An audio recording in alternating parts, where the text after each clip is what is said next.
All right. Thank you very much, Veli, and welcome, ladies and gentlemen, to our final matchup of the day. Beast Coast going up against DarkZero on an interesting map, considering it's a map, as the analyst desk talked about, that neither team really has a great record on as of late. For Beast Coast specifically, I believe they lost this map to a CL team the other day. Obviously, that was in the charity tournament, so a bit of a caveat to that, but they lost that to Gotcha's team just a couple days ago as well. So that's already is making the conversation for this matchup interesting for me. Stokes, what does it do for you?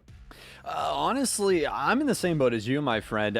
Honestly, I feel like since we're going to Chalet, this is going to be a lot of recreation from both of these teams as they try to tackle problems that they had previously. As you were just talking about with Beast Coast up against Gotcha CL team, Orglis did not have the best series overall on Chalet up against them over the weekend, but again, that's a charity tournament. We don't really account for that too much inside of competitive integrity and everything else, especially when it comes to what is happening now, which is a match inside of the NAL. I still favor DarkZero in this one. I think that they've been trying to work with the new pieces that they have throughout the season to recreate themselves and make something that they are ready to try and use and push themselves to some majors, but Beast Coast have an opportunity to take that away from them. I think it's really up to who can recreate themselves more here. And again, I'm favoring more DZ, but that doesn't mean that Beast Coast can't. Yeah, I would agree with that as well. And that takes us over towards our community poll question. This is a bit of a confusing one, folks, so bear with me here. But we've got a... This is who's going to get more kills today? Let us know between BC and BC. Now, you got to think about that one for a second. Who signed off on this? Who did it? Who did it? Let us know. Will Beast Coast get more kills, BC, or will BC on DarkZero get more kills? Feel free to let us know over on the social channels, our Twitter account at R6esportsNA, here on Twitch, or one of the other many places you can submit your vote as well. Veli will have the results a little bit later on, whether you guys were right or not. So it's Brandon Carr versus the entirety of Beast Coast. Yeah. I take Brandon Carr. 1v5. I take Brandon Carr every day of the week. That's it. and I'll step it one. I'll even step it one step further, John. Ramen, and he gets them all with grenades. That's what I'm saying. Like Ramen bet right now, he's gonna outclass all of them with strictly grenades. That's it. It's gonna be a callback to BC of old. But I'm excited for this series, my man. BC up against BC. That's always something that's going to be a very good time. And I think DarkZero's been a pretty fun team to watch throughout Stage 2, as you and I have been talking about. You and I have actually been talking about this quite a bit recently with DarkZero's changes happening in between Stage 1 and Stage 2. For you personally, how are you feeling about the likes of Panbazoo? Panbazoo has been working out very well. I mean, he seems to have slotted himself in, no lapse in the performance specifically, so things have continued to go very, very well for Pan. I'm very happy with the addition. I think DarkZero is as well. It's just, like many things, since we're stuck in these regional leagues now, I think DarkZero want to try and test their legs on Panba at a much bigger event, such as, hey, the Mexico Major. Probably going to be a good chance for that. That's probably going to be where we get a little bit of a better idea as to what exactly this guy can do for the roster, at least in my opinion. Yeah, I'd completely agree with you. I think Panbazoo has definitely been the standout, as everyone has been very attentive to how he's been playing for DarkZero. But somebody else on the roster that I've been very excited to see play yet again here in Stage 2 has got to be Eclipse. Someone that's always been a high-impact player for DarkZero, and really any roster that he's ever been a part of, but not somebody that nearly gets as much limelight as the others. So hopefully seeing him do well again here today. We are just waiting on the readies up inside, or the ready ups inside of the lobby, folks, and then we'll be in momentarily. But in between Beast Coast and DarkZero, Beast Coast have quite a difficult path up against them. Obviously, DarkZero is still working on things with the roster change up in between Stage 1 and Stage 2, but I think that Beast Coast have a lot more beasts to fight of their own than there are up against DarkZero. It's more personal things that they need to try and iron out. We'll see if the adjustments that we heard on the analyst desk from yesterday will make any course corrections here available on Chalet, as Beast Coast are still looking for their big dub. It's up now here on Chalet against DarkZero, as the bans are already starting to roll in. We'll start things off with Thatcher.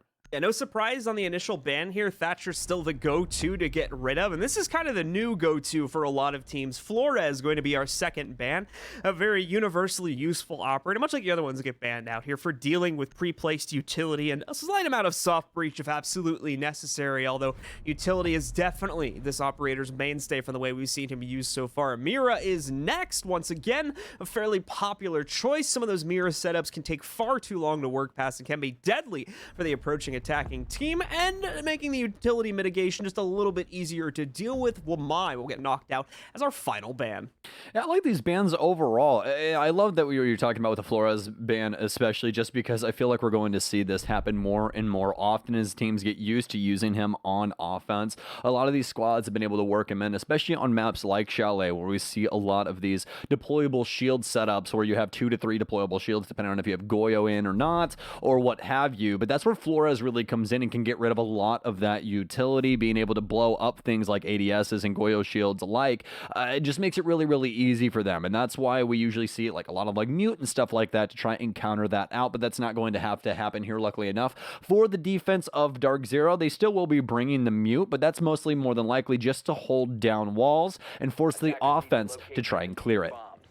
Did have the Glaz baited for a moment there. A little bit of a callback to the Gamers Without Borders charity tournament a few days ago. Saw a lot of Glaz play in there, and to be fair, it was working fairly well. Just a little bit of a basic strat, so not going to see it deployed here today, at least not yet at the NA. I wouldn't say it's completely out of the cards, though, based on the way it was working the other day, so I'll hold my breath on that until we actually see it. So for now, just going to be your fairly standard office/bedroom setup here for the defense.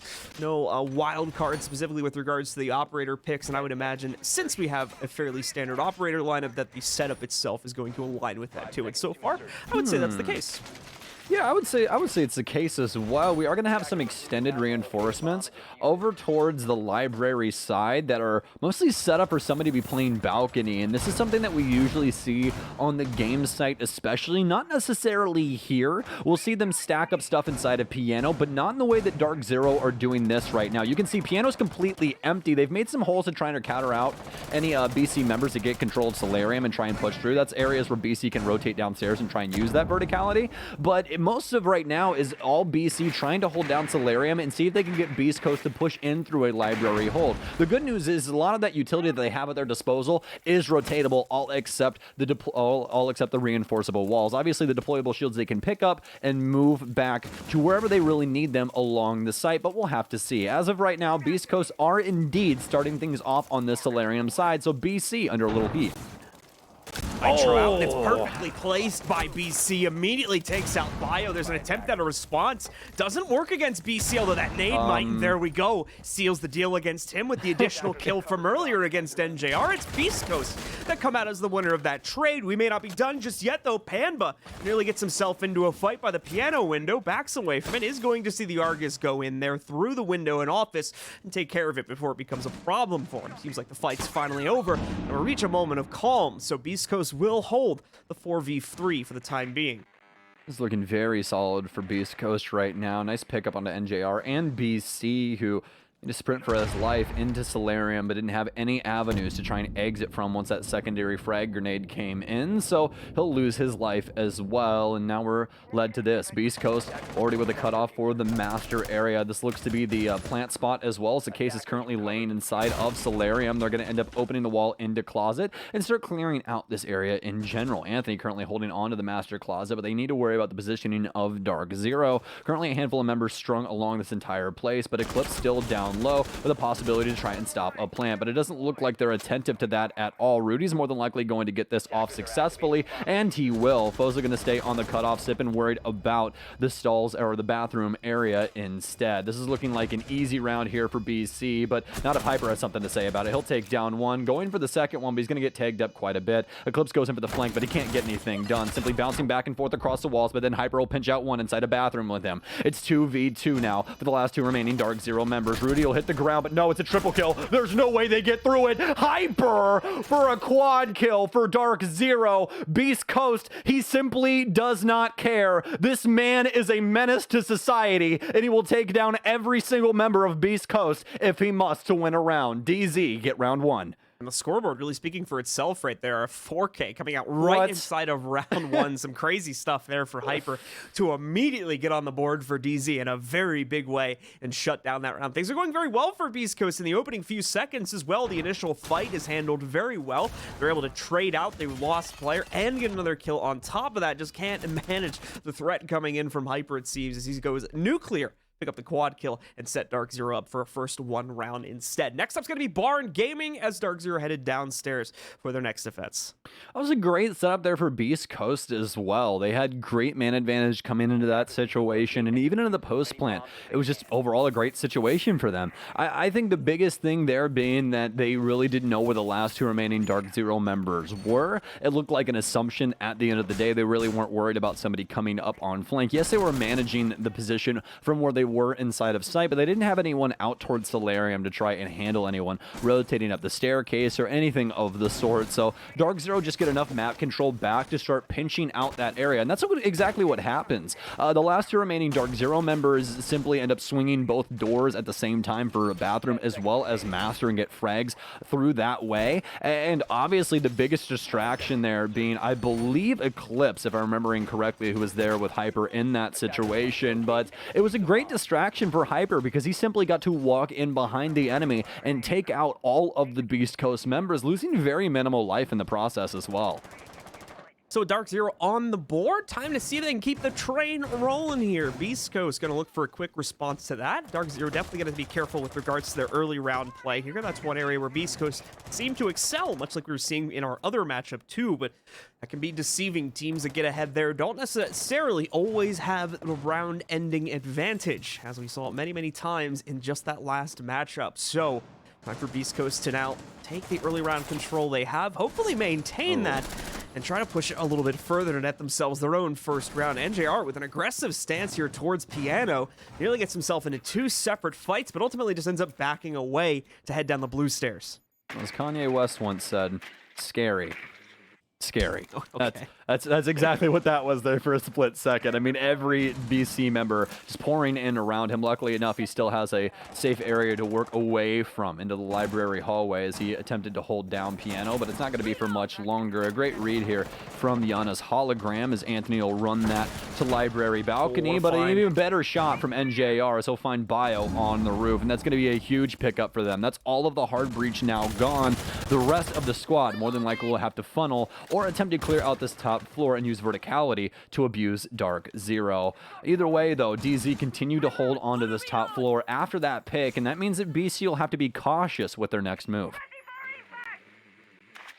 So Beast Coast now down, losing the early round advantage they were able to maintain for themselves inside of the first round, but so far have struggled to find inside of this second round. Hyper's position is going to be neutralized out, decides not to stick around here too, and for good reason. You can see there was a player ready to try and put some pressure on him just from the outside balconies, so good thing he gets out of there before things get too intense. They're already up, no need to push that advantage any further without a guarantee. It's a good thing now that they've moved that player back, because with the loss of NJR, there's no longer support on what would have been that player's position.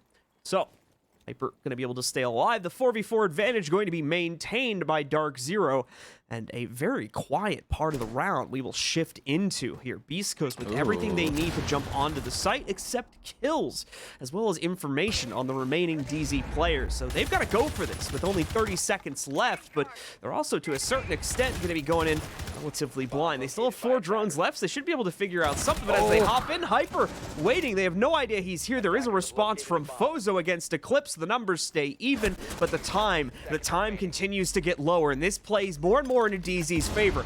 Panbo with the next find versus Fozo. We are going to see Hyper brought down low, but another frag found here for BC. He goes down to Anthony, but the unfortunate truth is Anthony's the last player standing, so one more trade will net the round once again over to DZ as they claim a second.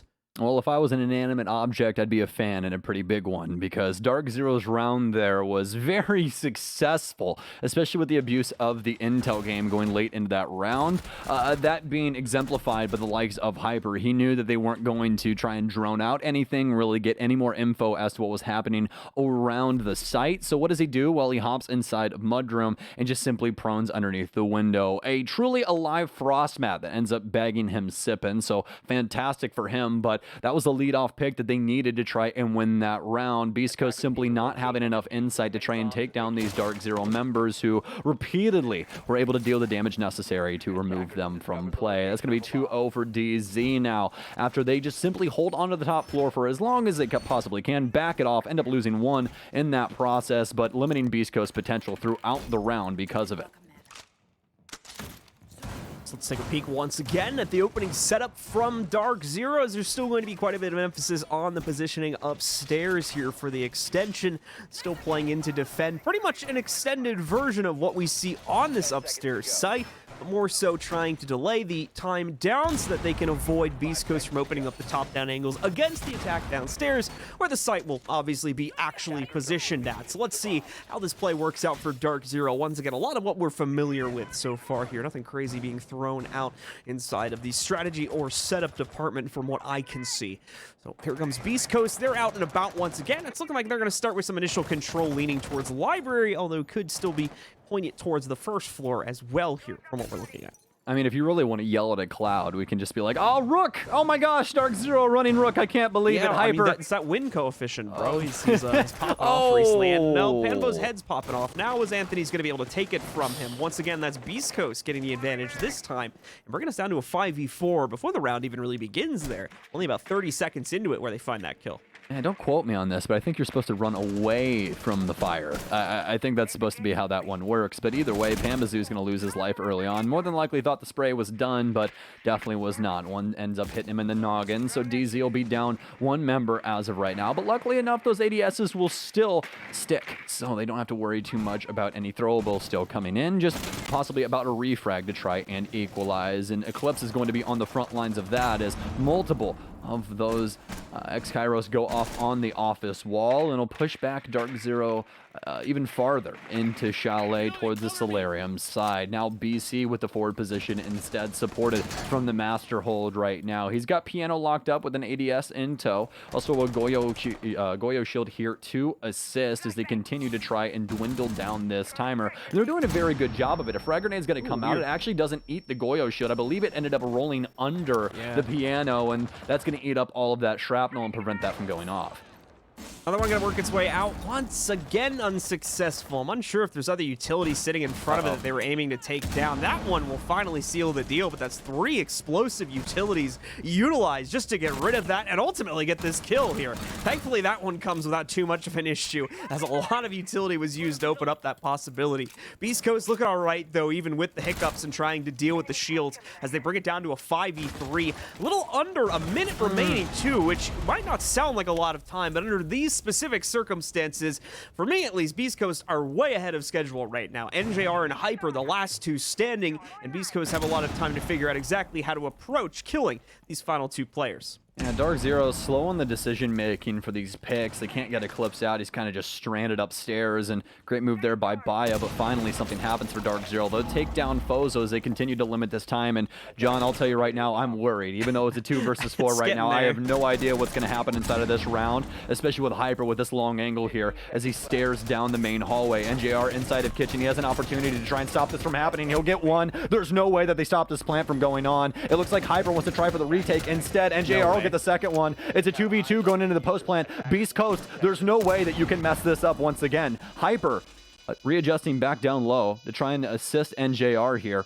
looking for the verticality, aware that somebody has to be upstairs. More than likely Sippin will be working that, and Hyper actually going to hop too. He does indeed have one to worry about up here. It's going to be right inside a Master. Sippin takes him down, then immediately hops on top of the hatch. NJR close here, has one directly to his left, but not aware. Concussions now pouring in. This round not looking hot for DarkZero, as Anthony will pick up BC's round that they desperately needed after that plant, but a hell of an attempt there for DZ to try and bring it back. Definitely was looking possible for a moment in the clutch there for DarkZero. The 2 players left standing, nearly able to negotiate the clutch against 4 members of BC, still up and standing, but did not work out. Lost the plot when trying to decide if they wanted to go for that upstairs flank or play it together for the downstairs retake.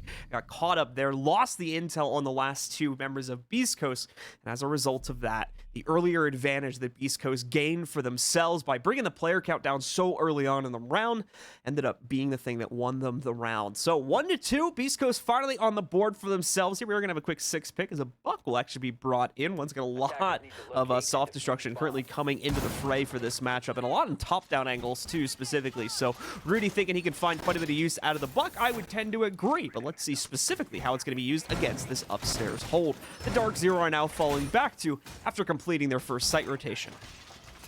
And DarkZero more than likely not too worried about that previous round, as it was going Beast Coast's way for most of that. They get the initial pick onto Pambazoo that we saw. They start clearing out the top floor. They get BC as well on the piano position after they're able to get rid of the laser gate as well as the Goyo shield, and they already had insight onto his location as well, and that was after they had already moved Eclipse away from Office. We saw them end up getting that with Bio's utility from those X-Kairos, so just continuing to walk DarkZero back and making those situations extremely difficult, especially for Eclipse, since, you know, he can't try and occupy Office anymore. There's no real attempt for him, or real area for him to try and work around to try and get a refrag. So Beast Coast is exploiting it to its fullest up until that last second where we saw the 2v2, but either way, they'll end up getting that initial round that they really needed. Now into round 4, we're going to be changing things up for DarkZero. It's no longer the kitchen dining defense, although we will have members around this area, but instead, on the top floor here, we'll see what BC want to try and do with this. I'll have to worry about that Nitro Cell game from below, as DarkZero is clearly set up and ready for war. Might be ready, but are they truly prepared? That will be the question answered over these next 2 minutes here. Beast Coast taking a step back now that they have good read on the situation, as well as some players inserted to the building. You can see here an additional benefit as bringing the buck here is obviously he can deal with some of the utility on a top-down perspective as well, such as the frost mat we just saw isolated there. Looking like another one probably going to get called out, and I believe that is below soft flooring, so should be able to deal with it just as easily, removing that very tricky obstacle for the hop-in and obviously making the chances of getting the kill on entry that much better for Beast Coast here. Speaking of which, we've just seen their first player start to move in, although a bad note here as Rudy, a very important piece of the utility for Beast Coast, now gone away. DarkZero take the advantage and push it even further. Eclipse going to find a pick with the Nitro Cell, knocking out Fozo. Another entry coming in from Anthony, but 2 people have already died trying to move in through here. Could be a third soon if Anthony's not cautious. He tries to jump into the fight. There we go. BC secures his personal second. The team's third on the round as Sippin and Bio now the only ones left standing.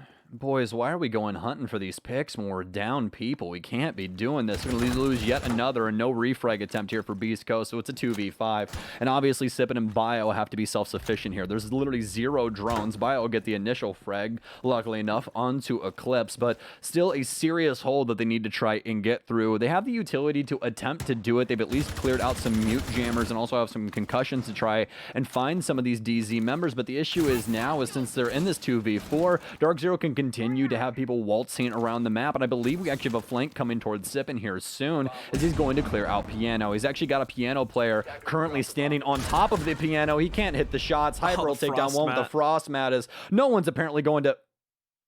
I'm just going to shut up. Okay, the round's going to go the way of DarkZero. BC lose because they can't look at the floor. Well, if anything, your comedic timing's on point, Stokes. That was pretty good. But yeah, Beast Coast, their footing, unfortunately, not on point right there, says Biologic. Very much walks right into a frost trap at the intense situation. Can't blame him too much. But considering that they were actively hunting those down earlier in the round, I think that specific one had been pinged. It's a little unfortunate. Don't want to harp on it too much. This one move on pretty quickly from that. It's going to be a Bar Gaming defense from the folks over here on DZ, as we'll see them move into their 5th round, trying to solidify a solid half for themselves. 5-1 is absolutely in the cards here if they continue to dominate. Okay, so Beast Coast, what is happening with these offenses right now? I mean, we've seen 2 actually quite strong offenses. They've been able to at least barter for some early picks as well that have led to some positive things throughout their rounds. But I think that the biggest thing for me right now, John, and if I'm getting the round wrong, I sorely apologize, but I believe it's round 2 where Beast Coast actually ended up getting that plant down. And then we saw DarkZero with a fantastic retake in a 2 versus 4 situation where things just really weren't played out by Beast Coast correctly. As what we're used to seeing, you know. It was a retake from DZ on both sides, simply just pinching with their last 2 players and able to win out all of those engagements because of that, shaking down the last few Beast Coast members to gunfights that they really had no chance trying to win, and ended up winning out that situation. It feels, though, that DarkZero are starting to come into their own on these early engagements. Beast Coast simply not able to fight back, and when they attempt to, it's not truthfully in the right way. They're putting one person out out there and trying to see if they can get anything done. There's no refragging. There's no true like team synergy around that. How do they try and get around this up against DZ now? Do they need to try and just clear out one section all as a team? I mean, what do you see as the next step? Well, the next step here right now for Beast Coast still going to be to try to secure that early advantage for themselves. We saw earlier on they had great control, it seemed, over these situations, but that only lasted for the first round or two. As we've gotten later and later into this half, it truly seems like DarkZero has gotten the better read of this situation. It continues to grow more and more aggressive, only forcing Beast Coast to play more and more passively. Beast Coast finally negotiating themselves some initial control towards the inside of Office, but this is a small gesture. We're going to see quite a few of the X-Kairos charges used as well. Bio already using 2/3 of them with 6 charges out of the total 18 remaining. And this is before upstairs presence has even been dealt with. Piper still a problem outside of the library. There's even another addition deeper in library too that they probably won't expect. Piper a little bit too close to the fire though. Loses a lot of HP, and then Sippin will finish him off as he peeks into his angle. Sippin is also very much aware of the spot from Panba around the corner, so he's not going to be as sneaky here as he thinks he is. The good news, though, for Panba is he has a very quick fallback to his left if he can get to it. Oh, that's the main issue, actually, is if he goes for that hatch, he more than likely is going to get shot. I don't really know how this is going to break down for him. He can try and slip in to the close side. That might end up in that swing in from Sippin. Either way, it seems like he wants to try and hold on for a little while longer before he drops, which he will right now, and leaves it down to the last minute. Love this decision making here from DarkZero. It's a 4v5 right now, and they've at least been able to slow down BC. They'll give up map control going into that last minute like we were talking about before. So now Beast Coast need to try and set up upstairs and find some more picks. Just like that, Pambazoo will at least make the adjustment to the mid-level, but still gets taken down. It's a 5 versus 3 now for BC. 4v3 as Eclipse, and now NJR to equalize it all the way. Pick up very important kills. It's happening again. Beast Coast with the early lead, but squandering it as they get closer to the site. DarkZero just far too ready for the challenge. Rudy, at least, with a good pickup here. Spots the rotate from NJR, gets directly in the way of it, blocks it off. Eclipse now going to rotate in here. See if he can get in the way of this eventual hop, and BC try to do the same exact thing. Anthony with another very important kill. BC truly the last player really standing here for the DarkZero roster. He's gotten the first kill. Rudy didn't even have a good idea of where it was coming from at first, but the duck, the dodge from Rudy to clutch it out gives Beast Coast another round. Finally, just when it looked like we were going to run the full gauntlet in the favor of DarkZero. Instead, Beast Coast reply, and we get a lot closer at 2-3. A 3-3 scoreline now possible if Beast Coast win this final round. Very lucky moment there for Rudy. Just crouches under the last shot from BC there and able to get that frag. Beast Coast, though, making me sweat right now, guys. It's very, very worrisome what is happening inside of these low-timed executes. We've seen them be able to barter for site control and get a plant down prior, but that round especially is telling of what's happening inside of these last minutes, or the last minute, rather.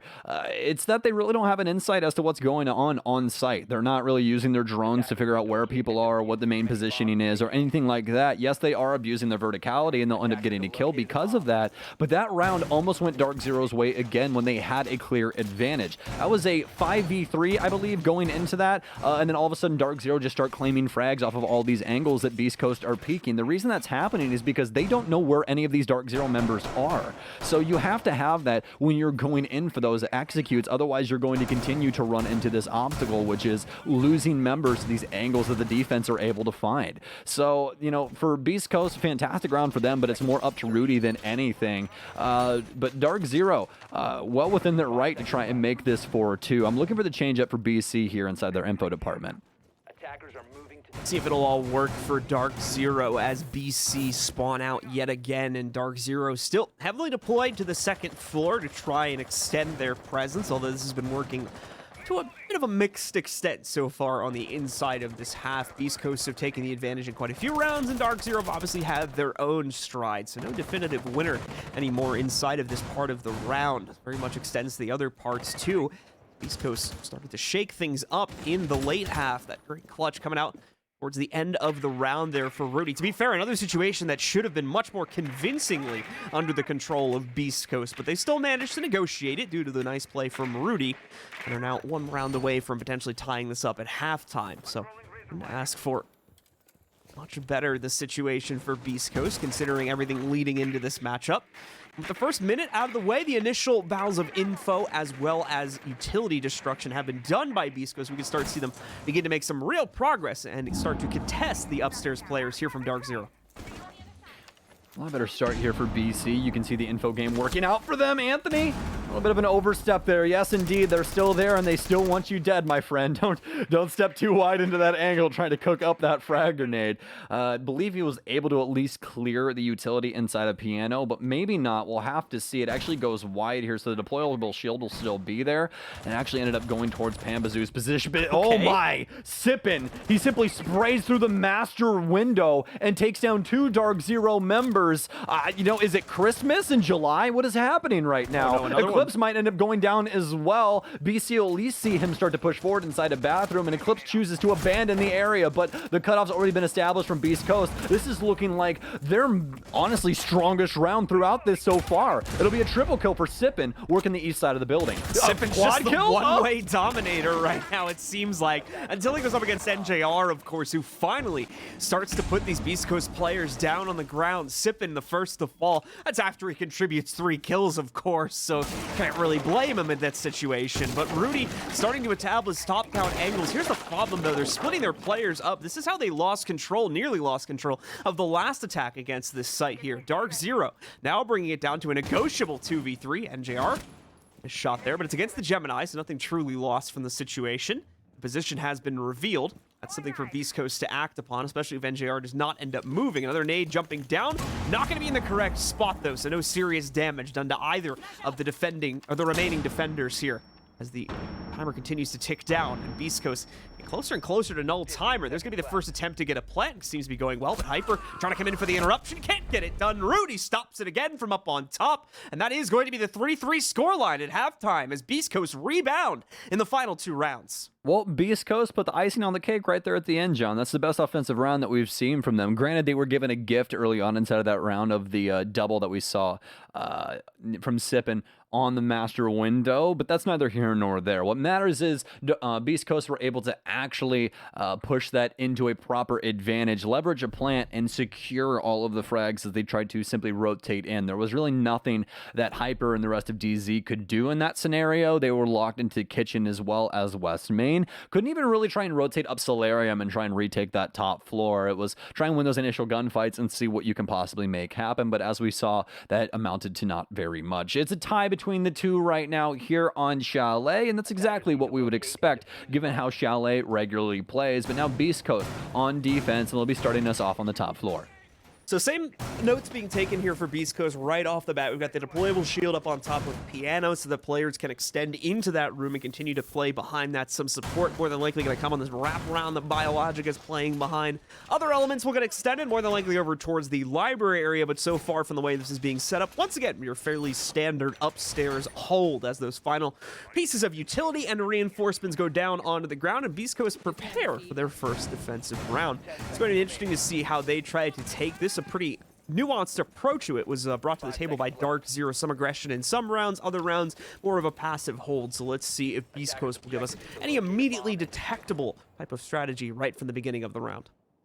And we'll have to see. I mean, the overarching strategy for both of these teams is fairly straightforward as to what we see usually inside of this map. I think the thing that stands out the most for me across both of these squads has got to be Fozo on the Echo, an operator that we don't get to see nearly as much as we used to, and that's mostly due to his change to his yokai drones, but he's still very potent when used correctly, so we'll see if Beast Coast can get some post plants done or possibly have some influence over some gunfights with those sonar blasts. As for DarkZero, though, this is looking to be a routine setup across the board. Have a possibility to really get an early pick here, but not going to be the case as of right now. He's worried about somebody possibly going up top. You can see the Z-pings coming out. They know Pambazoo is on the side, but he's simply going to repel to pop the bathroom window instead. And we could have a game of chess here going on, John, as it's sound cues all around to try and mess with each other, and you can see the mental warfare going on in between these two. Pambazoo, we're now worried about a run out, but Rudy instead continues to play blue, and this is just one of those things that the defense tries to use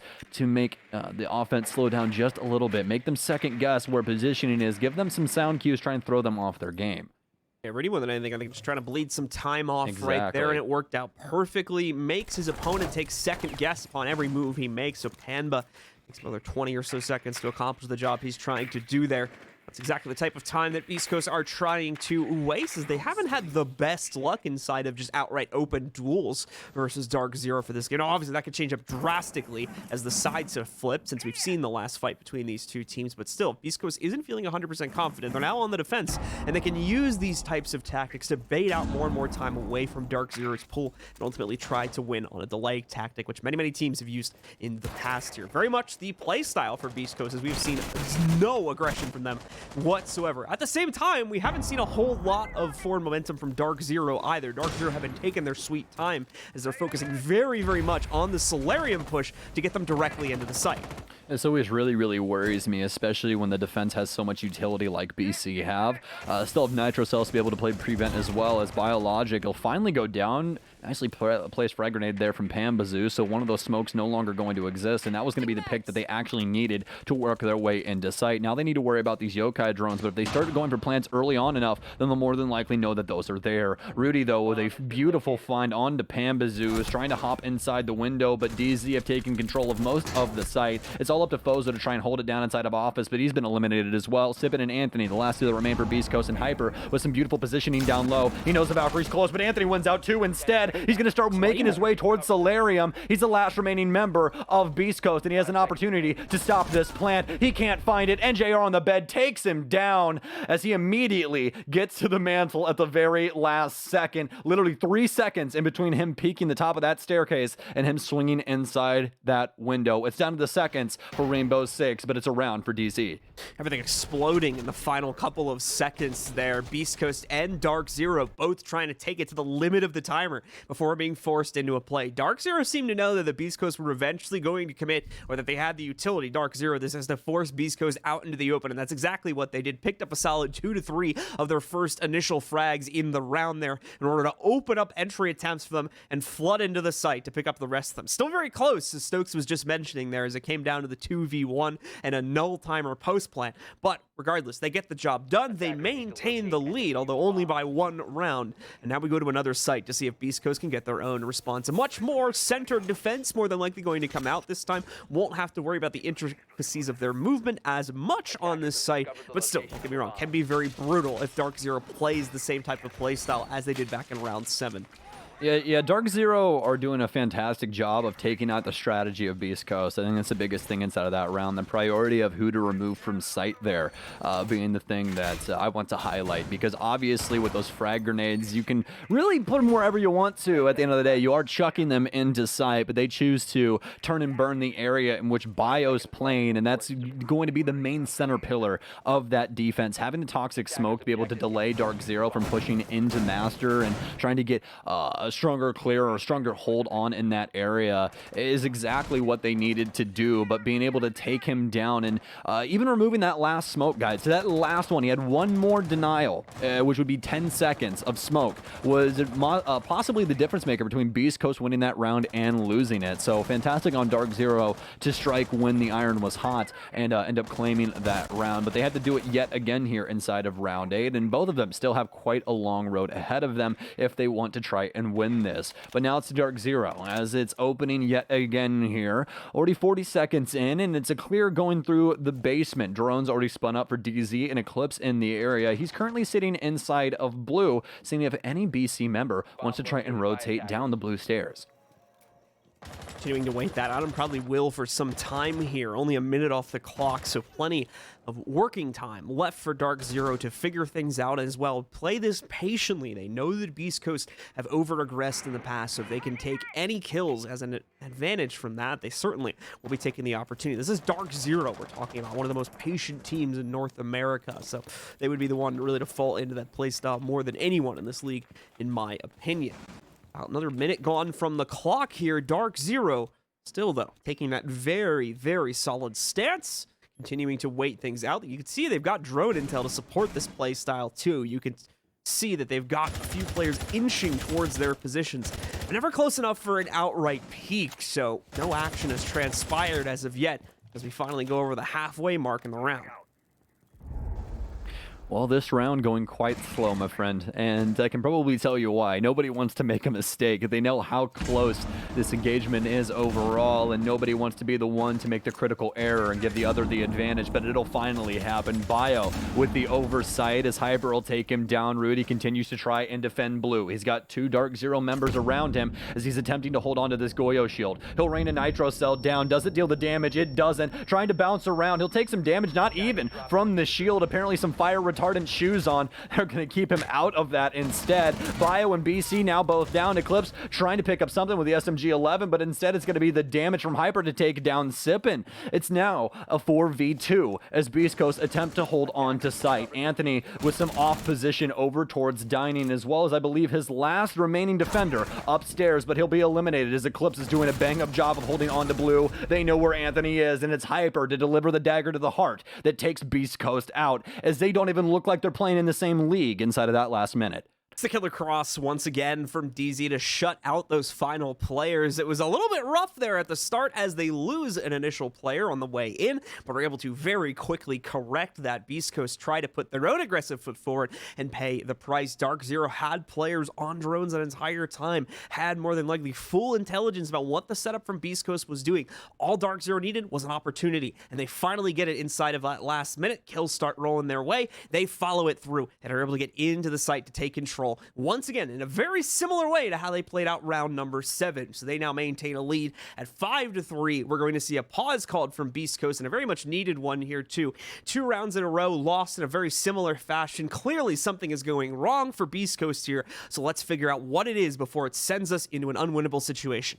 Well, DarkZero are simply just getting enough constriction around the site to make it very difficult for Beast Coast to try and battle back. And that's kind of in the early game, right? Beast Coast aren't necessarily trying to stretch DarkZero thin. They're doing their own thing inside of that first minute and a half. And eventually we reach this point where DarkZero already have their angle set up and they're prepared for the frags as well as the refrags to come through. And that's exactly what happens inside of that engagement there. We see Hyper end up getting the first pick, and then DarkZero start taking control of things immediately. They take control of blue. They start trying to battle out, the defender up top, getting rid of that Goyo shield and taking fights across the board and win out almost every single one of them. All of a sudden, we're down into a 2 versus 4, and Beast Coast are spread thin. They have a single defender upstairs and the other defender not even being on site, John. He's all the way over inside of Dining. So DarkZero effectively box out Beast Coast out of their own site.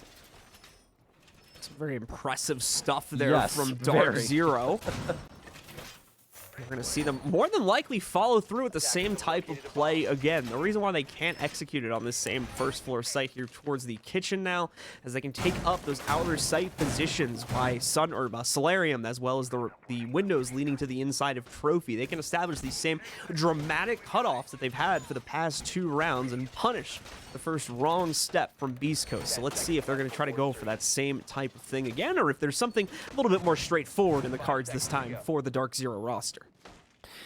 A quick update from the analyst desk here, folks. Thank you so much, Jesse, for this little tidbit of information. A loss here for Beast Coast would make them the first NAL team ever to lose 10 games in a row. That's a pretty sad one, so make sure you guys have your tissues out if you are a Beast Coast fan. I'm sorely sorry, but the good news is, guys, is when you're at rock bottom, there's really only one direction to go, and that's up. That's what we're hoping for Beast Coast. Just to remind you guys of the story of BC so far throughout this season, is that they're basically in a full-on recreation in and of themselves. They've picked up Bio, new IGL, trying to bring some more leadership to the team as they try to figure out what's wrong with this squad, and they've done a pretty good job of it so far, but, it's mostly just been, they've been able to pick up big rounds up against some of these big teams, but they haven't been able to actually secure a win, and that's the biggest problem. They need to be able to find these dubs, and I know that might be the most simplistic thing to say, but, it's just, for Beast Coast, this has been one of the hardest tasks for them throughout the season. They show signs of life, but they cannot recreate it time and time again. We'll see if they're able to do so here inside of round 9. They've already burnt a Nitro Cell quite early towards Solarium, but DarkZero still in the early beginnings of setting up their round. So for DarkZero, seems like we were right about them trying to deploy in a very similar fashion to the inside of this round. As Stokes just mentioned, we're very, as far as DarkZero is concerned, very early on in their strategy here, even though we've already used up half the time in the actual round itself. Eclipse, the first person to actually set foot to the inside of the Chalet here, as he's going to take control. Yeah, that's weird. Beast Coast had like this whole extended setup there, but no one's there when the entry is made from DarkZero. So I don't know if there was utility to play against that we missed that forced that player away, or if they're just going to end up kind of wasting all three of their ADSs here in the round. Either way, they're gone now, so utility mitigation going to hurt a bit. Now, mind you, they still have the gates to play off of, and those are pointed much more towards the site here. Things are going to start out well for Beast Coast also, as a Nitro Cell leads to a pick against BC himself. Oh, Fozo, that's taking quite a bit of damage. Can he get one, though? He'll at least be able to assist taking down BC. We saw him on that cross angle, making BC's life a little harder instead of Solarium when that Nitro Cell did go off. But it's a 4v4 now. Eclipse with the possibility to pick up yet another frag. They'll down Biologic inside of Kitchen as he's having to work against two separate vertical angles. Some poor positioning will get him killed. Beast Coast now down into the 3 versus 4 with 30 seconds remaining. This is exactly where DarkZero wants them, but can BC bounce back? We see Anthony still with an opportunity to try and push towards that top floor and go for the clear of these vertical players, as Sippin and Rudy last to remain inside of the bomb site. They'll be holding up inside of Kitchen, but Pambazu takes down one. Can he get Sippin? That shot seemed to fly out of nowhere. He has to work his way into the hallway instead, and NJR's already putting the plant down, but where is it? There's no one up top to try and prevent it from happening either. Anthony working his way downstairs. He'll be able to at least pick up one. It's a 2 versus 3. He starts to tag up the Yana, pistol out. He can't win the engagement, and Eclipse hits the deck, sends the bullet right into his chest, and BC cannot get it done. DarkZero up and on to map point. Like Anthony was going for like a 360 shot right there or something for a minute. Why does it come so late though, John? Yeah. Why does it come so late? Like, guys, you have such great ideas. Just do the idea. Like, I'm a little frustrated with them, man. I really am, because it's like they have such good stuff going on, John. They just don't do the stuff. Like, listen, I hate to break it to you, but if you're gonna leave that area inside of Solarium with 3 ADSs, nobody even threw any utility at you. They don't even have the counter angle in the bottom of the area yet, and you just leave. Why wouldn't you just grab the ADSs if you're not going to play the area anymore? You dedicated 3 ADSs to the same spot that you never even used. That's just so frustrating. So, Beast Coast struggling to find footing on the inside of this half. About to lose it without picking up, as far as I'm about to lose it. I'm just kidding. Yeah, all right, I'll take over here for a minute. You can go get a glass of water. Go cool down real quick. Beast Coast, in the meantime, have failed so far to pick up any rounds, as far as I'm aware anyway, on their defensive half. DarkZero has been running a gauntlet throughout the course of the previous 3 rounds that have been played out. They're about to complete it with a 4th round here. It's going to be a basement defense as well. Now, this is a true Hail Mary for Beast Coast, given the low win rate for defenders on this site. They are reaching deep into the strat book for this one, so let's see how it pans out. Honestly, how deep can it possibly be with this site? I'm going to pull up the official percentile, but the last time I checked, I believe this site was below 50% win rate. But either way, this is going to be the last-ditch effort here for Beast Coast, and this basement site, very difficult. I'll just give you guys the regular rundown that we usually talk about. It's the wine cellar side that makes this site so very difficult because of the 2 walls that are inside of that site. If DarkZero get access to it, it's almost impossible to try and fight back up against the cross angles that they're actually going to be able to have. So we'll see how DZ fare inside of this one. We're 30 seconds in, and they're beginning their top floor clear. That's beginning inside of Library. They're going to have NJR on the counter angle over towards Ego to hold that down and just make sure that no BC members upstairs try to escape. Sippin does get spotted out by some of the initial aggression there, but he's going to fall back pretty quickly towards the other side of the map. No control for DarkZero over on the Solarium side currently, so they have free reign here. Panba going to start drifting close and actually does see Bio get some damage onto him too. Both players trade just about evenly, but Anthony, a smooth flick there on the shotty to take out Panba. He was waiting in the wings the entire time. He probably saw his silhouette in the corner, was waiting for the opportunity to jump, and that's it right there. Finally starting to get in the face of DarkZero. Beast Coast making the unexpected play. That's what we need to see more of from this team. Works out great there, but it's only given them that early advantage, and we've already seen Beast Coast have and lose the round with this multiple times. so it doesn't mean much just yet. Seen a lot of love for Anthony across the last few weeks for Beast Coast, and I have to completely agree with all of you. Anthony is definitely the standout player for Beast Coast, always making the plays and from a position that we don't regularly see. Fozo going to get taken down inside of games, or at least the back stock as BC gets a big frag. Sippin trying to find a angle in towards the stock area, but he's already vacated the premises, and now DarkZero begin their work on Fireplace Hall. They're breaking up the flooring and getting rid of that hatch, but they still have one lurker upstairs. It's going to be Bio currently inside of dining. Let's possibly have access to 2 members of DZ here if they're not attentive, but more than likely will be. Have a possibility of a drone being inside of here, but it's DarkZero still to try and break up this floor and find some frags, but now it's Bio who ends up getting it. It'll take down NJR. That's the Capitao that we saw going towards blue.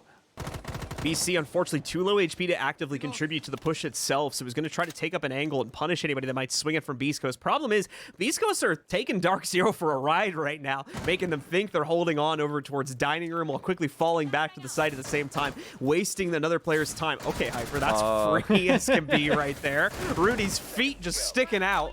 An easy feast for Hyper.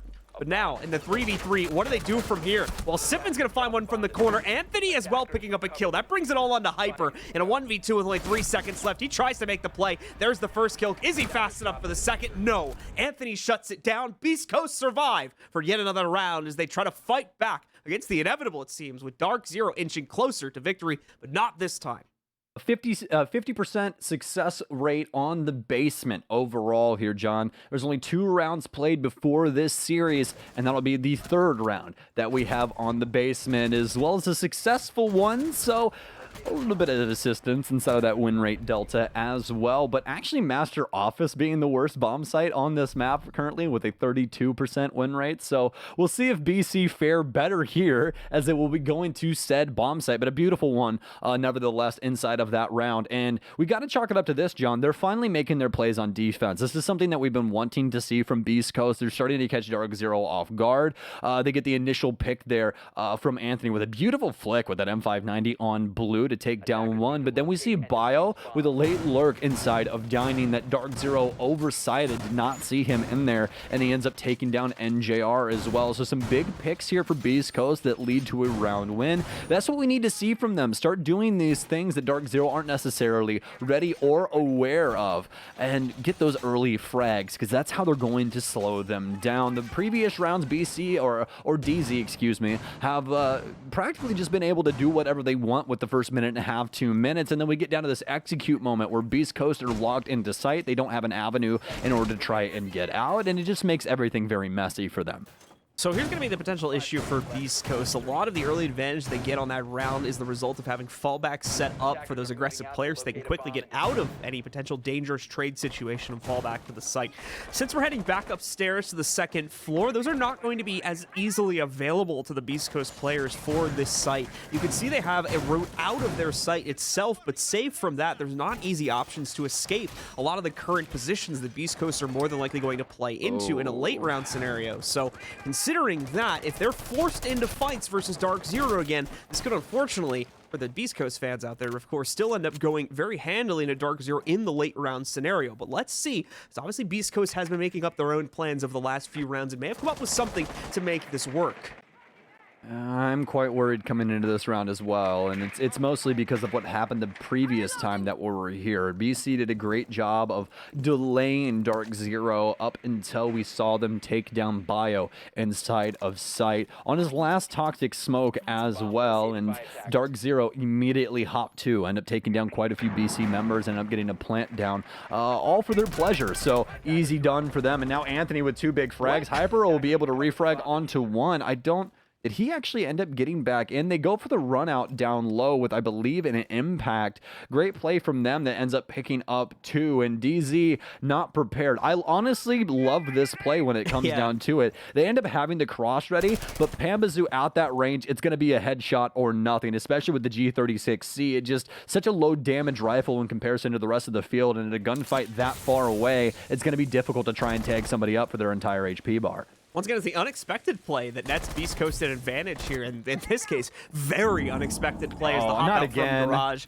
Panba, though, an ace with the nades here, is going to be able to trade out onto Bio. That re-equalizes us into a 3v3, as unfortunately Anthony, as good of an aggressive play as it was from the Garage downstairs, does get traded. So one more clean kill from DZ, and they're right back into seeming control over the situation. Although that can still change. Hyper so low here now with the case in hand as well at sub 25. Beast Coast still have full HP on all three of their remaining players. Who's going to be the one to take the risk here for DarkZero? Who's going to be the one to hop in? We need an answer soon. We're at 40 seconds left. Drone's going to run past Rudy and confirm his position, but they can't do much about it. He's got an ADS for safekeeping. The Gemini is going to once again confirm that as well here. Now the actual swings working their way out. Rudy sees the feet, doesn't exactly have the angle to take a shot just as of yet, but that'll happen soon. More damage onto Panba. He goes super low now as well. NJR even taking some heat here too, as he's at under 75. DarkZero need a win, and they can't seem to find it in any of these fights. Beast Coast are just holding on after their earlier advantage, but they still think DarkZero, this has found an opportunity to plant. They now need it to go through all the way, and unfortunately the HP of these players just not holding on for long enough. The case goes down, but Hyper is immediately dropped, and Beast Coast will get their 5th on the board. We're going all the way to round 12 to settle this. Very well done from Beast Coast there. And the run out works, John. It's a surprising play that ends up taking down 2 repelled on the Solarium side. And that used to be something that we used to see all the time on the old Chalet, trying to counter out the master balcony angle or just run out there to get some early spawn peaks running down from campfire. But obviously, since the remake, that isn't something that we see happen as often, but can still be abused to try and worry about those Solarium repelled players. That's what BC will do. They end up getting 2 big frags because of it and a round off of the back of those efforts. Beast Coast draw 1 round closer to tying us up and pushing us into OT. After a great defense of the master bedroom as well as the basement, they have to complete their site triangle, and they're headed towards kitchen dining. So DarkZero seemed to be in control of the situation, but Beast Coast have found the answer, and it's, guys, let's just swing. Let's just take the fight to them. Obviously, you know, kind of oversimplifying things a little bit. There's a much more nuance to it, but overall, this strategy of Beast Coast kind of trying to have their players unexpectedly get into the faces of DarkZero when the moment is right, that plan has been working beautifully. At minimum, it's been taking just enough time off the clock for DarkZero to where they're struggling to make these late round executions work. Previously, they were working fine, but that was because they had usually all 5 players still alive, as well as their full attention focus on setting up that execute for the first 3 minutes of the round. So considering that Beast Coast have found a way to now distract DarkZero from that, it's definitely starting to script the strategy a little bit. We need to see if it goes all the way, though, with this final round. Yeah, I completely agree. I think that the one thing that's always stood out to me when looking at DarkZero as a roster is that they're an amazing team. No matter, pick a time. The team has always been very, very good. I think the thing that always stands out to me is how teams beat them is that they start to get messy. What I mean by that is the rounds don't go the way of like a traditional Rainbow Six Siege round. You're not going to drone and then it's execution time and we're just going to battle for these angles. Teams like to get in their face early on and prevent DarkZero from doing what DZ want to do, and that's usually what limits DZ inside of their success. And now BC are starting to make their plays and being very active about it, and it's really getting in the way of DarkZero. It's up to DZ to try and make this adjustment, especially inside of this last round, because John, right here is 3 points. If Beast Coast end up winning this round, they're going to end up taking one of those points that could mean a lot at the end of the stage. Potentially could take another one as well if Beast Coast completes the comeback all the way to take it for the outright win here in overtime. That would give Beast Coast 2 and DarkZero only 1 point for their troubles here today. Certainly not the way that they want it to go, but certainly a possibility as of these last few rounds. DarkZero getting the Solarium control for themselves, but just barely. Still a lot more clearing work to do as we've only played out the first minute of this round. And as you guys should probably realize by this point, these are very slow rolling rounds. We've got a long way to go before we get to the action. Might be lying about that though, as it's looking like we've got Beast Coast players right in the face of DarkZero a little bit sooner than I expected, as we have that extended hold just outside of office. Trying to figure out necessarily what happened over here. Hyper with a great setup here on Eagle Balcony. Ended up dealing quite a bit of damage to the Valkyrie, but actually at second glance, Not that much. Only 25 health away from Fozo, so it'll be about a bullet's worth of damage. Anthony, though, trying to exist up here still. He's the top frag right now for Beast Coast, as we're used to seeing at this point in time. He's been an amazing addition to this roster, and in every single stage, he continues to grow as a player. It's been amazing to see him so far, but as I'm saying that, Beast Coast actually end up getting their first frag. It'll be onto Eclipse. The sledge now gone, so DZ will have to look to somebody else to work this top floor, and it can't even necessarily be Hyper, all except for his impacts, as he's actually running a Claymore. Rudy with a winning angle here. He just needs somebody to step into it.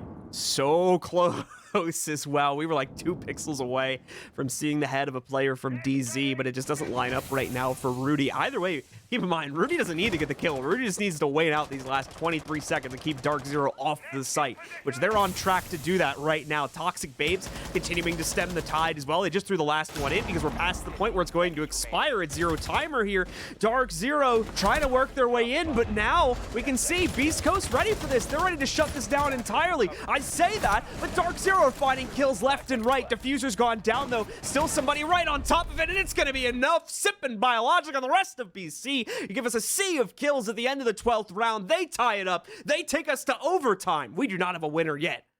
What did I say, my friend? You gotta get in their face, and you have got to make it messy. That's exactly what Beast Coast are able to do inside of that one. They keep DarkZero latched to that side of the map. They're constantly trying to deal with Solarium and the things that are going around inside of that area.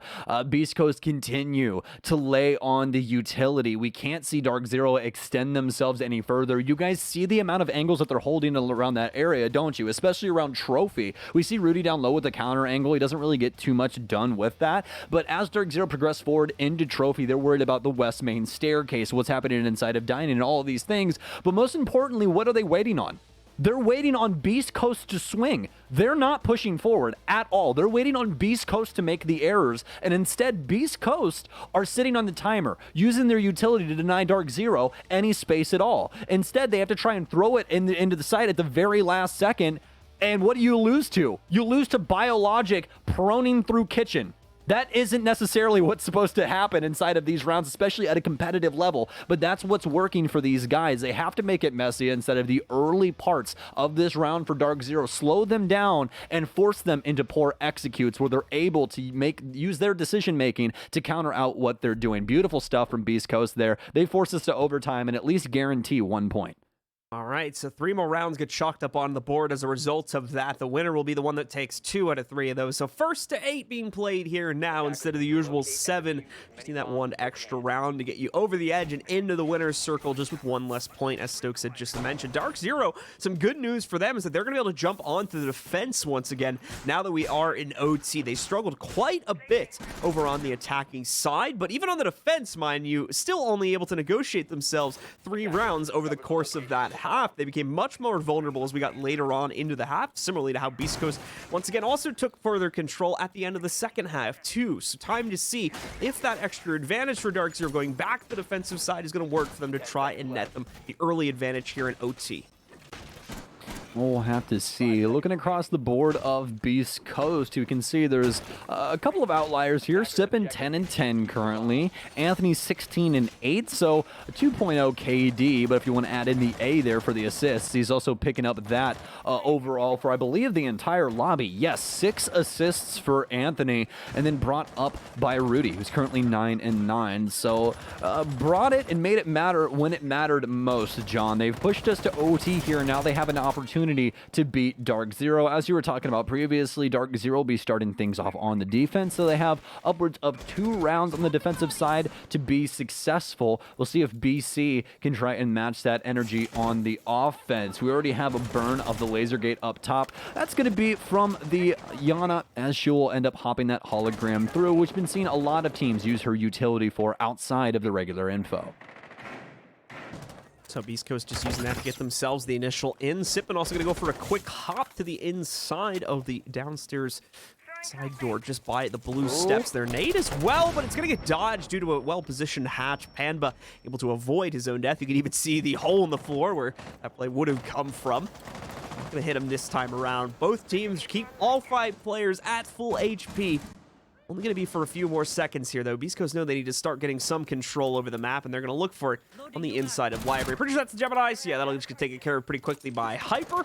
As once again, Beast Coast still on a fact-finding mission before they try to deploy themselves the inside of the site. Foes are so close to locking down a player there, too. The stars just did not align, and he looked away at the wrong moment.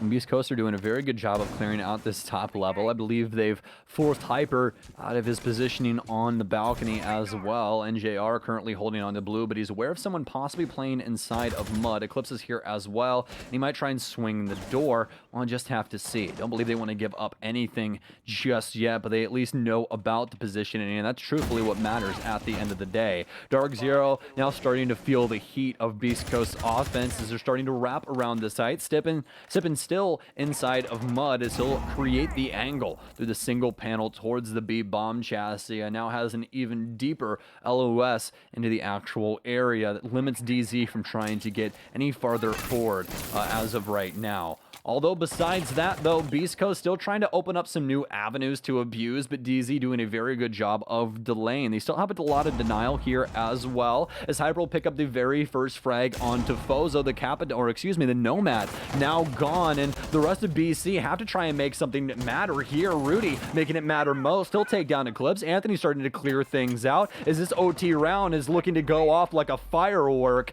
Oh my goodness gracious, 10 seconds remaining. Somebody do anything. Kills finally started to come in, but it's mostly DZ. Sippin steps up to the plate. He'll take down Pambazoo, and Sippin gets two instead. It's down to BC as the plant's going down, but it's up to Rudy. He gets off the plant and pre-fires, doesn't try to stick it. It doesn't even matter. DZ winning off of the entry game. There's not enough people alive to overwatch Capitao. Once again, another round that truly comes down to the wire before we see anyone try to fight anyone there. DarkZero, though, do get the advantage as a result of that. Like you said, the entry game just not strong enough to get control of the site, as well as the fact that it was brought down to a 1v1 at the 0 timer mark. So no way, unfortunately, for Rudy to win that. He knows if he sticks to the plant, he's a dead player, so tries to get aggressive, push the last one alive instead. BC's smart, though, just sits back, waits that one out, lets it go to the 0 timer, and as such, DarkZero go ahead now in OT 7-6, one more round, and they've got this map, although with one less point than they would have gotten if they closed it out in regulation. Man's got a big old brain inside of that cranium of his and ends up winning the round there for DarkZero. But, I mean, that round alone, John, it just, you know, for lack of a better term, just a hell in a cell. You really don't expect rounds to go that way, especially on such low time. I mean, we get the initial pick there at 15 seconds, but still, we really don't have any forward positionings being took up from BC as they start to try and progress off of that pick. DarkZero get it done yet again on the defensive side, just picking all of them off, seemingly knowing exactly where BC want to try and move from, and get it down to, yet again, a very low man situation in between the two that DarkZero simply went out based off of either utility or time. So with us coming down towards the wire, we're going to test that same strategy once again, more than likely. Beast Coast taking the same passive strategy against the opener from DarkZero because they know DarkZero wants to try and take the fight to them. Doesn't mean we're not going to see any aggression at all, but it has to be on Beast Coast's own time. They have to feel they're ready to make the play. They've had pretty good judgment about when to try to get aggressive here against DarkZero, and when they've executed it, normally it's led to either 1 to 2 kills going outright into their advantage for the early rounds. So time to see if they can pull that off again, and if not, what DarkZero can do against this very static hold in the late round.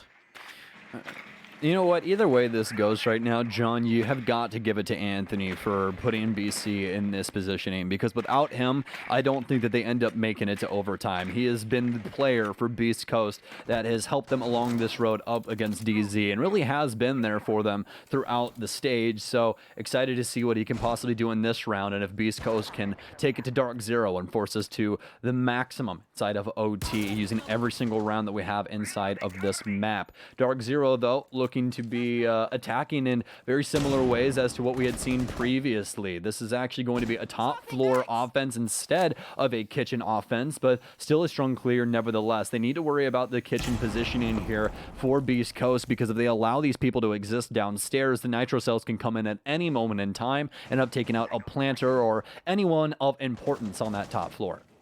Xcara's been deployed into kitchen, of course, after the cross has been completed, so the attackers can get over there without having to worry about immediate fire back from dining room or somebody holding back kitchen. Anthony, the one that's going to man this wall here and prevent anyone from DarkZero from getting too close to the hop-in. Once again, though, we've reached this point of the round where neither team wants to be the one to make the first move here. Beast Coast is holding, DarkZero set up with trophy control, also holding themselves. But DarkZero are going to become the loser this time around as a result of that. Bio able to negotiate an opening pick against Eclipse. And JR, though, trades it out against Bio before he can safely fall back. But we're just going to keep the chain going. Sipping outside now, takes down NJR. And ultimately, it's still Beast Coast with a +1 advantage here after everything goes quiet. Could be another one coming out in a second here, though. Panba scores it for DZ. BC still very close to a member of Beast Coast as well, but he doesn't know it yet. That's Fozo down in the 3v3 going into the last 30 seconds here. DarkZero still have to be worried about what's going on downstairs. Anthony simply waiting to see what DZ do with this top floor. Currently, the case is on BC. Bambazoo going to get some solid info as to where the other two remaining members of Beast Coast are. Doesn't want to try and use this hologram as of right now, and you can't necessarily blame him if he goes for it right now. More than likely in a lot of trouble, but do they have the prevention from down low? So very scared as to how this happens. Hyper picks up Anthony. Pambazoo with another one here, but oh no, the shots don't land. Finally gets to go through. BC will pick up the other one. It's a team ace technically for the last three members of DarkZero. They'll win out the game in overtime and continue their over 80% win rate in OT. It's a long journey to get there, but DarkZero definitely get it done. The stubbornness to their strategy becomes their saving grace, as well as the thing that costs them to lose a few rounds. It's very weird how this plays out for DarkZero, but ultimately works for them at the end of the matchup. They take control, 8-6 being the final score. Another 2 points going up on the league boards for them. And fortunately for Beast Coast, although they take a loss today, they will also be getting a point for at least making it to overtime.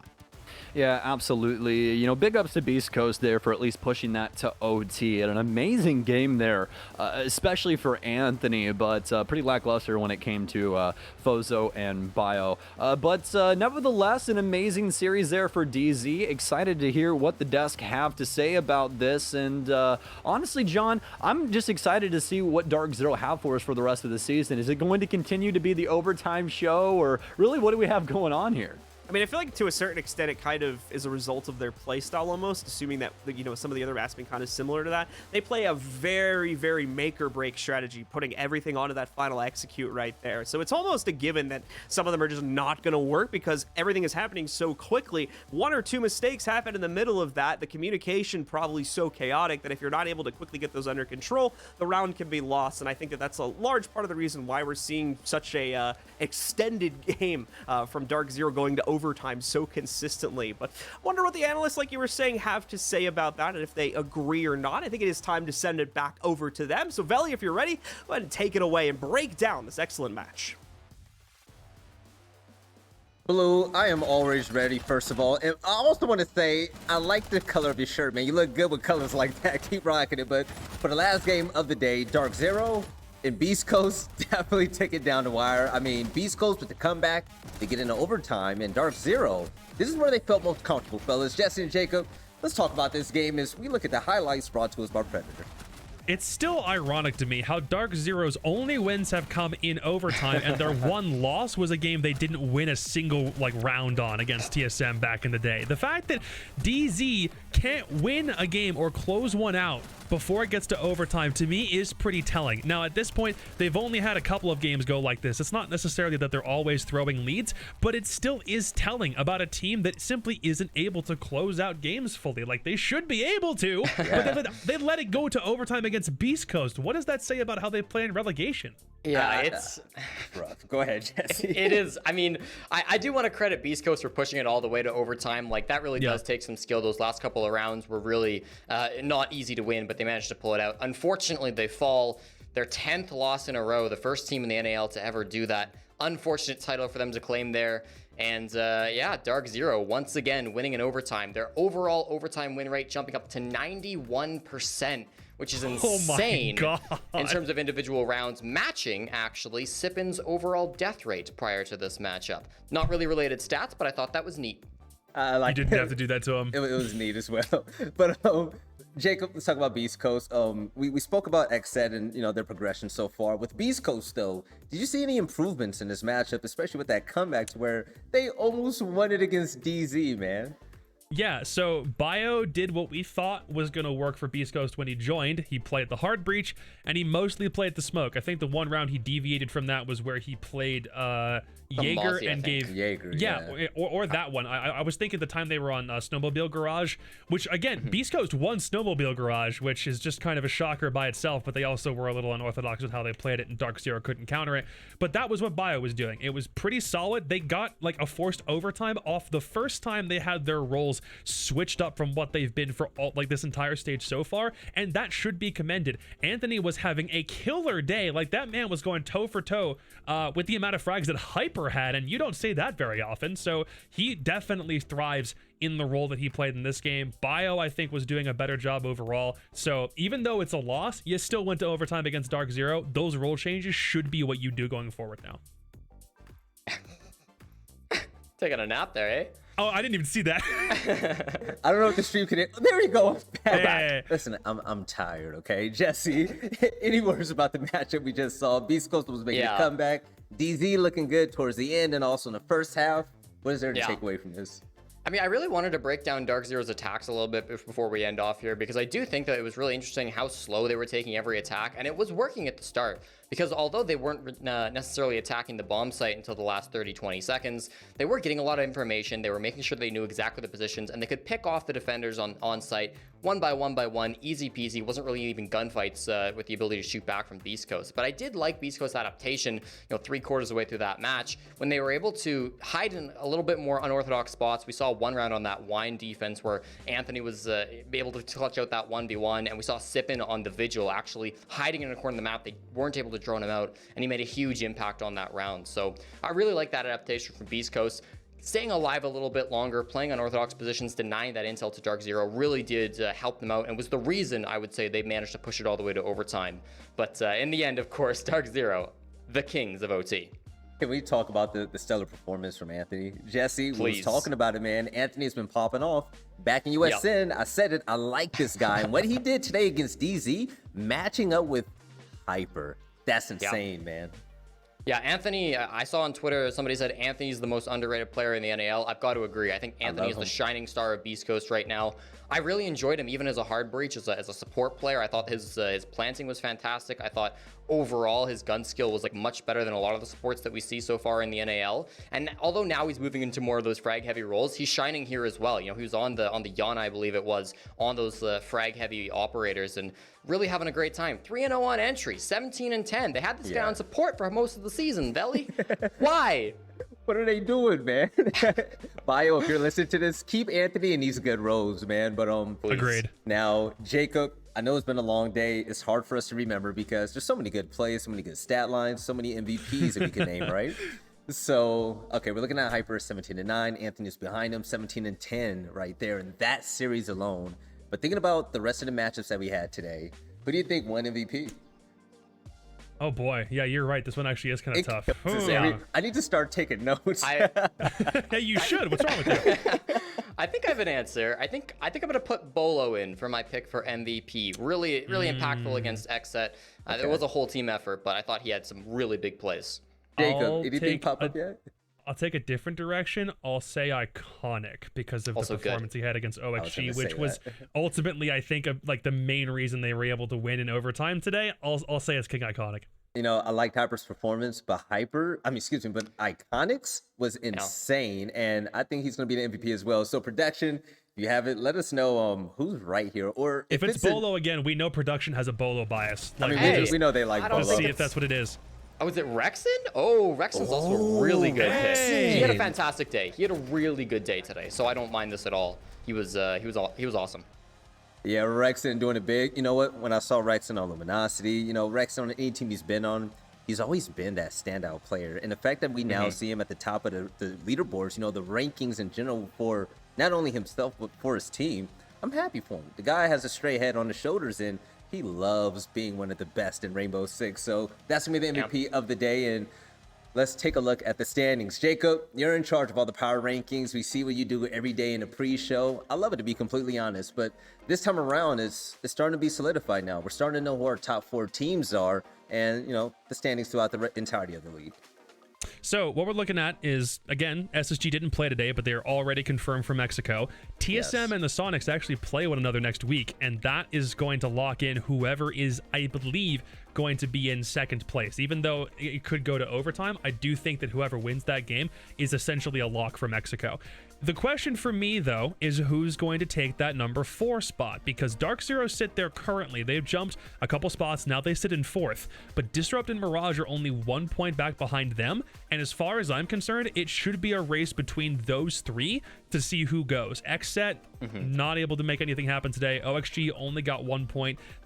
I think the chance for OXG still technically exists as it does for XSET, but it's mathematical and not really realistic. So for me, it's the race between DZ, Disrupt, and Mirage to see who else goes to Mexico City. Oh, and Disrupt and Mirage are going to be so hungry for those wins, but it's so unfortunate as well to see a team like Oxygen in 7th place, and I expected so much this stage, man. Hopefully they can bounce back soon. Let's take a look at next week's schedule as well. Remember, we're going to have 2 more games to close out this stage, and Jesse, the first one is going to be your boys on Mirage versus Disrupt Gaming. Big. Actually, looking at all these matchups right here, these are must wins, man. All of them. Yeah, a lot of implications all over the place. I mean, Mirage would like to win that to have a chance. They probably don't have a realistic shot at it, but they are still mathematically in it. Disrupt need every point that they can possibly get. Hot on the heels of DarkZero right now. Looking at game 3 as well, DarkZero, they need to keep that lead up. Overtime wins are not going to cut it if DG's getting those 3 points every single game. So really, we need DarkZero to step it up and win some regulation games. And I mean, Sonic's TSM. Come on, top 3 teams? Yeah. Jacob, anything you want to say to close out the day, man? That's pretty much it so far. It's been fun. So we are going to get way more in depth on what the projections look like, or the paths that every team needs to take for these last 2 weeks coming up. It's a little hard to do it with 3 weeks left, but now we're at the space where there's so few opportunities for teams to make mistakes and still have a chance to bounce back, because there's only 2 weeks remaining. Space Station's already going to the major, as is Cyclops Athlete Gaming, believe it or not, from early this morning, locking that spot down. But who else is going to be joining them? I think Sonics or TSM is essentially guaranteed to go at this point, because they play one another next week, but it's going to be like a full stop race to the finish. Teams are going to be sprinting and trying to lock their positions in, and it's about to be a bloodbath tomorrow. Or sorry, for next week. I can't wait. I'm going to be honest. It'll be really cool to see TSM at major again. I hope they make it, but also to see a team like Sonics go to a major, rep NA hard, and do well. I would love for that team to really go off, because I want to see how they do on an international stage. But other than that, it's been a good day. We see XSET try to plot a 3rd win in a row, but also it's a story about the teams towards the bottom end, like them and Beast Coast, actually working their way up. Yeah, we had fun talking about them before, but we see progress. It's there. We love to see it. But the teams at the top are starting to make a statement, and they're just, you see Space Station Gaming just spreading the lead just throughout everybody there. It's been fun. I've had a blast with you, Jesse, and also Jacob.